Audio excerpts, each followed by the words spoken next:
There may be some of you out there who see the name Grange Hill and have no idea what that even means, so let me fill you in a little. Grange Hill was a drama series that played on children's BBC, a show about a fictional school full of fictional pupils doing fictional things. It was created by Phil Redmond, who also went on to create such hit shows as Brookside, which was Grange Hill with adults and scousers, and Hollyoaks, which was Grange Hill with adults and tits. The show ran for 31 series, with 601 episodes and 2 specials. It lasted 30 years before the BBC axed it, but in its prime it was a show that everyone knew about, even if they didn't necessarily watch it.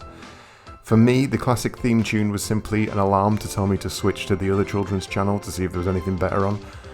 I wasn't a fan, and being from the north of England, the scabby antics of Biker Grove felt a little more on point for me.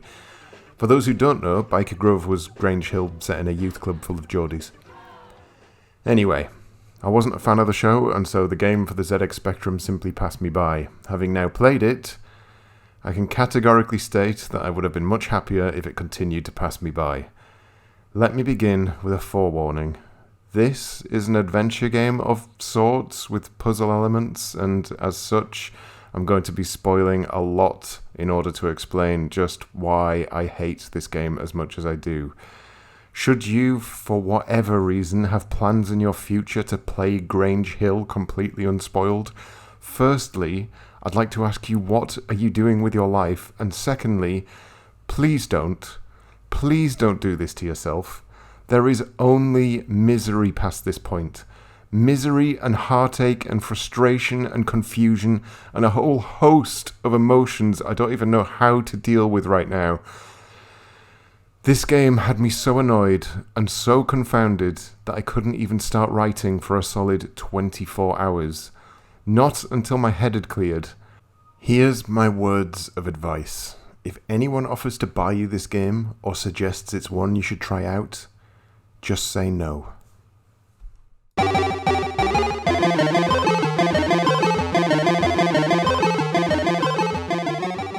A good first impression can often lead to later disappointment.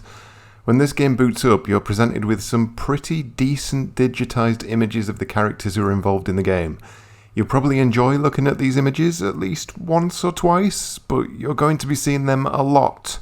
These images are seared into your eyeballs each and every time you fail in your quest. Get used to these faces. When you're first dumped into the game, you're greeted to some exposition dump. "It's your own fault, Grange," says Hollow. "You shouldn't have had it on in class." You know he's right, because this is the second time you've had your Walkman confiscated. And what did your mum say then? This time, she'll kill you. You turn on your heel. "Where are you going?" asks Hollow. "Back to school to get my Walkman back." "What? But the school's locked." "I'm gonna break in," you say. "Then I want to be there to see it," says Hollow, following. So that's the plot of our game. Grange has had his Walkman confiscated by the teacher. He wants to break into the school to get it back. Hollow is just sort of there because he thinks it sounds like a laugh. Now, graphically speaking, these chunky sprites are pretty good. There's certainly very little confusion about what's what, even if it does absorb a solid block of colour. We can also see that there's a menu system available to us with a range of options to do various things.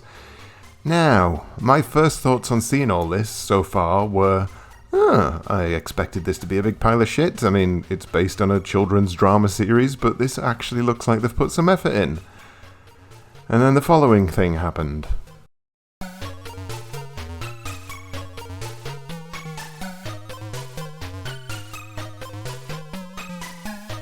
Watch out for loose paving stones next time. That's it. That's all I get. Jesus Christ. Well, I guess I can't go that way then. Let's try going the other way. Just have to get past these digitized screens before it'll let me get back in the game.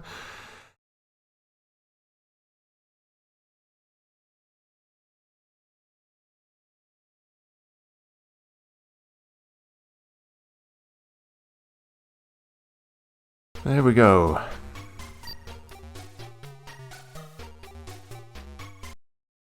Back home, Hello, love. says your mum. Tea's ready. Looks like she's forgotten. Oh, yes. She continues. Where's your cassette player? You shudder and await the inevitable. Your mum is going to kill you. Well, fuck me. Instant game over on both screens. I think it's time to read the manual. Okay, it says here I can press up to jump. I guess that's how I get past the loose paving stone. Should be simple enough. Hopefully Grange doesn't have one of those awkward platforming jumps that require absolute precise aiming. Jesus Christ, look at that! The lad's an absolute machine. He can jump halfway across the screen faster than walking. Well, you can guarantee I'm going to be constantly using that to get about. There's a gap in the floor that leads down into a rubbish dump for some reason. We go down there and then head into the sewers. Okay, so just hold on a second. Just to be clear, this was a kids game, right? Encouraging kids to go rooting through rubbish dumps and sewer pipes probably isn't the best idea, is it? Anyway, check out how slowly Grange climbs this ladder. If you let go of up at any time, the fat get will slide back down right to the bottom. This happens even if you're at the very top, so you have to fling yourself off like a lower class Spider-Man. Remember that, it's very, very important later on. In this sewage tank we find a history book. Yes, I don't know what that's doing there. Pick it up though, as Grange will need it for a ridiculous reason that I had to look up a guide for. Note here though that there are two options that look very similar. There's take and there's pick up. Take doesn't take, so you have to use pick up. I think there's one particular use for take at the very end of the game, but it's something you can also not use through the game's entirety, so it just sits there, taking up space absolutely fucking uselessly. With the history book in tow, I head right and come across this shady looking character just stood in a rubbish tip. Why is he stood in a rubbish tip? The game states, you see a shifty man in a leather jacket. Hey son, wanna buy some of this? The man offers you a small packet of white powder. He is a pusher. Let's sidetrack slightly. This was one of Grange Hill's big messages. The Just Say No slogan was used in the 80s and early 90s and was surprisingly coined by Nancy Reagan. For some reason, Grange Hill got a hold of the message and decided to push it onto unsuspecting viewers as well. There was a Dower episode in which one of the characters died from a heroin overdose after becoming addicted. There was a hit single, which I'm absolutely not going to play here because it's goddamn awful. The only way it would even be listenable is if it was entirely warped from its original recording. The success of the Just Say No campaign is a hard one to judge, but let me just say that I think it's absolutely fantastic that a group of young men and women got together and devoted their time to such a worthy cause. I mean, actors, they're just above us all, aren't they? There's absolutely no getting away from the fact that the cast of Grange Hill are the right kind of people to tell us what we should and shouldn't do with our lives. They were all absolutely stand-up people and continue to be well into their later lives. I salute you, cast of Grange Hill. You're what we should all aspire to be. Anyway, fuck all that. I want some drugs. Let's say yes. There is an empty look in his eyes as he snatches the money from your hand. His face is pale and drawn. His body thin and unfed. He steals to keep his habit and makes addicts of children. He is dead, and soon you will be too. What the fuck?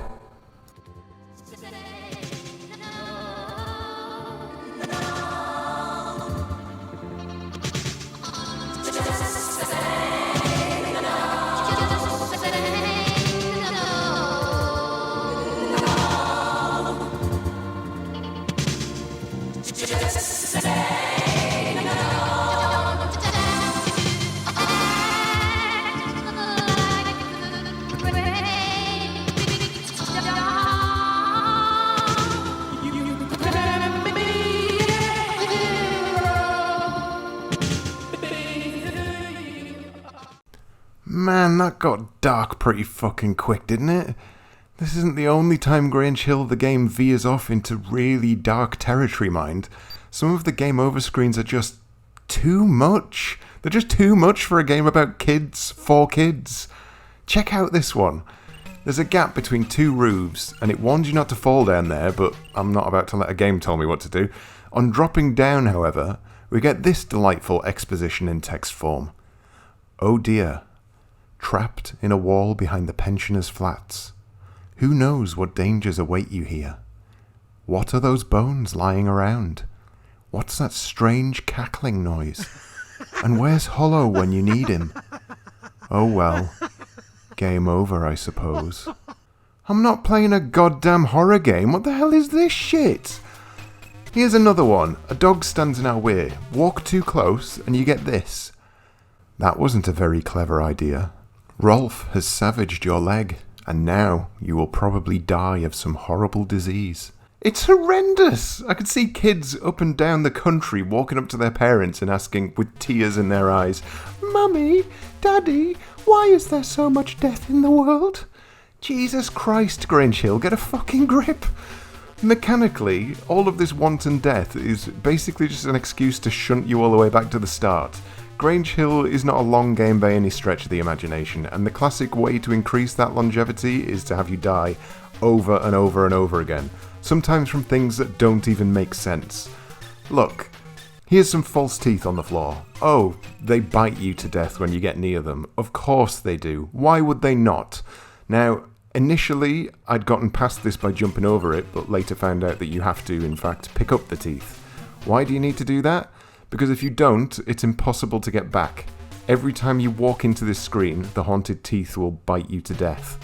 You've just jumped your way into a dead end. Congratulations, you now get to start all over again. Here's a digitized picture of the actors' faces. Aren't they good? Let's rewind a bit. Remember that big history book I picked up? You need to use that in order to get a paper plane. You'll have no way of knowing this, of course, you'll just have to guess, or do as I did and watch some other poor bastard work this out, because, honestly, I was already sick and tired of this miserable bullshit. Using items isn't quite as simple as just selecting them from the Use menu. You'll also need to specifically type what you want to do. In this case, we need to type stand on book. That's literally all the book is used for. You stand on it to get a paper plane. Would it not have been just as easy to rip a page out of the history book and make a new paper plane? Am I overthinking this? I don't think I am, because the purpose for requiring the paper plane is just as overthought. There's a box of matches on a roof, just out of reach, probably arm's length at most. You've got things in your inventory which will reach it just fine anyway, a chair leg, a fishing rod, but no, you need to throw the paper plane at the matches to knock them down. Piss off! You eventually find yourself at a fence, which you can climb over. Heading to the right leads to some sort of illegal rave.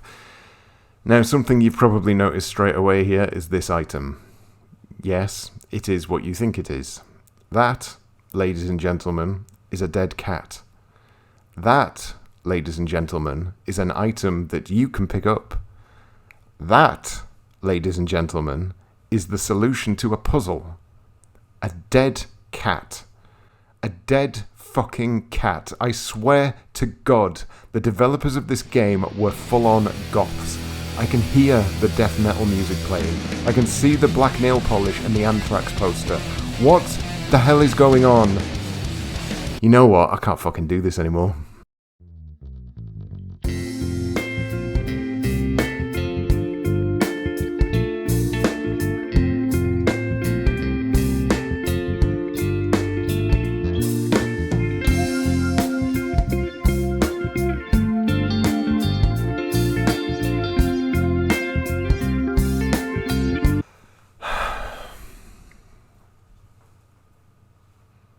You take the dead cat.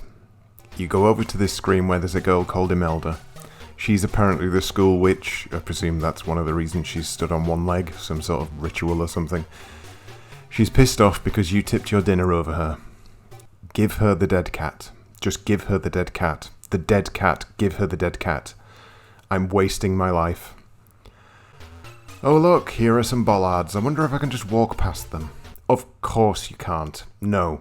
You have to jump past them. How is this avoiding the bollards in any way?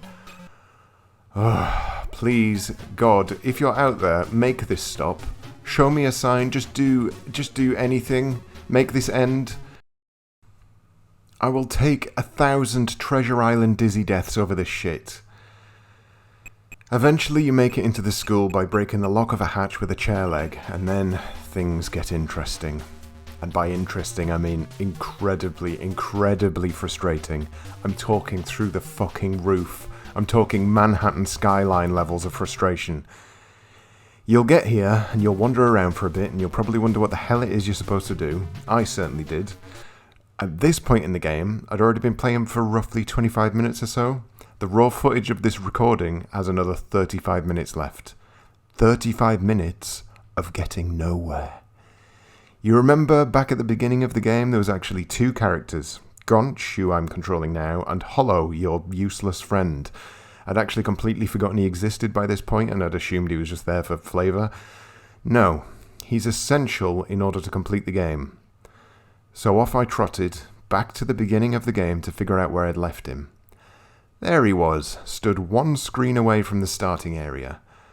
The next task is to make him follow us. Sounds simple enough. You choose the talk command and you type, Come on, Hollow.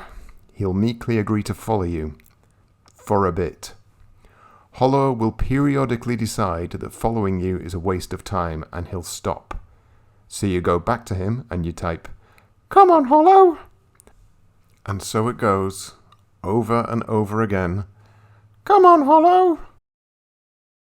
This continues over and over again until you get back to the ducting system of the school, where things become even worse. Remember how I told you earlier in the review that climbing ladders was a slow, laborious affair and that letting go of up will see you falling down? Here's where the frustration level gets ramped up to levels previously unheard of. You are in a labyrinth of ladders, holes, and general confusion. You can't see where the holes in the floor are because they're off screen, so you have to jump everywhere. But jumping can cause Hollow to stop following you, so you also have to be careful. Jumping can also see you landing on a hole, which means you'll fall down, but you also need to jump off the ladders because otherwise you'll fall down. Hollow will periodically stop following you, as usual, so you'll have to keep disengaging with the ladder in order to ask him to follow you again. And you're doing all this while trying to work out where the hell it is that you're supposed to go. You're doing all of this while being turned around by holes in the floor and ladders that lead to nowhere and Hollow going missing on screens that you don't know how to get back to. You're doing this over and over and over again for 35 minutes. And then you get to where you need to be. You get there, and do you know why you brought Hollow all this way? Because the hatch you need to get past is locked. Hollow has the key. You need to ask Hollow for the key.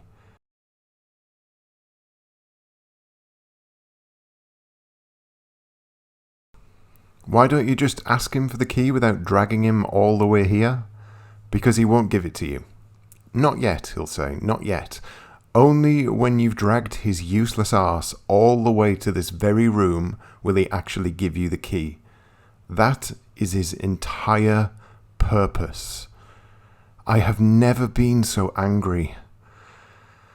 You get hold of the fabled Walkman, and the next phase of the journey is basically just heading back to the screen with your mother. It was at this point that the game refused to work anymore. It just crashed.